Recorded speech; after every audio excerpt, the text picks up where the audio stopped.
Hello bachon, let us read this question. So the question says a metal has density of 8200 kilogram per meter cube.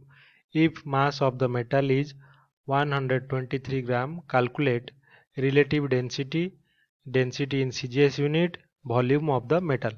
तो हमें एक metal दिया है, उसका density हमें दे दी गई है और जो मास है मेटल का वो भी हमें गिवन है। तो हमें रिलेटिव डेंसिटी इस मेटल का फाइंड आउट करना है, डेंसिटी सीजीएस यूनिट में फाइंड आउट करना है और जो वॉल्यूम है मेटल का वो भी फाइंड आउट करना है। तो इस क्वेश्चन को सॉल्व करने के लिए जो की कॉन्सेप्ट होगा वो हम जान लेते हैं। तो हमारा जो की कॉन्सेप्ट है ये क्या है, रिलेटिव डेंसिटी का। तो रिलेटिव डेंसिटी जो होता है equals to density of solid,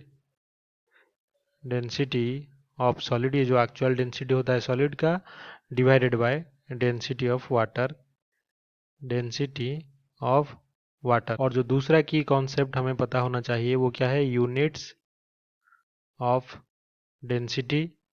तो सीजीएस और एसआई ये सारे यूनिट हमें डेंसिटी के पता होने चाहिए। तो अभी पार्ट ए में हमें रिलेटिव डेंसिटी फाइंड आउट करना है। तो पहले हमें गिवन क्या है, गिवन हमारे पास density of solid is equals to 8200 kilogram पर मीटर क्यूब और जो वाटर का डेंसिटी है वो 1000 किलोग्राम पर मीटर क्यूब है। तो हमें ये पता है कि density of water is equals to 1000 kilogram पर मीटर क्यूब। तो अभी हम लिख सकते हैं कि रिलेटिव डेंसिटी जो होगा सॉलिड का इज इक्वल्स टू कितना होगा, 8200 डिवाइडेड बाय 1000, तो जो कि हो जाएगा 8.2। तो अभी पार्ट बी में हमें फाइंड आउट करना है डेंसिटी इन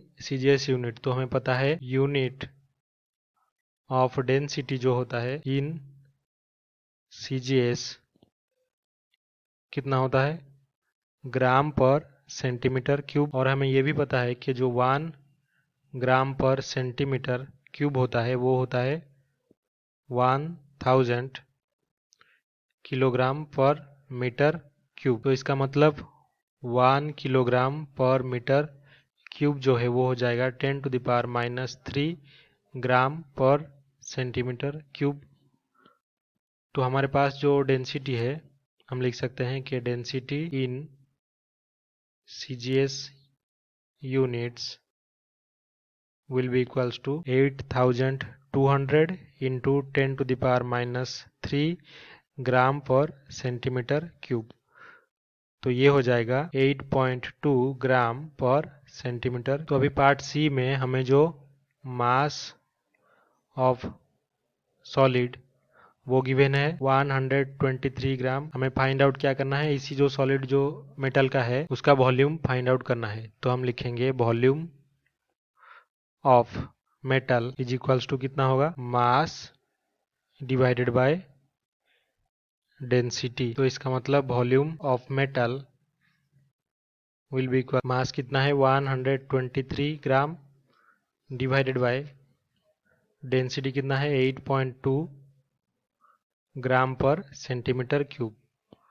तो जो वॉल्यूम है इज इक्वल्स टू कितना होगा, 15 सेंटीमीटर क्यूब। फाइनली जो पार्ट ए के लिए हमारा आंसर होगा रिलेटिव डेंसिटी ऑफ सॉलिड 8.2 और पार्ट बी के लिए जो सीजीएस यूनिट में डेंसिटी निकालना है वो हो जाएगा 8.2 ग्राम सेंटीमीटर क्यूब और पार्ट सी के लिए volume of metal 15 centimetre cube होगा।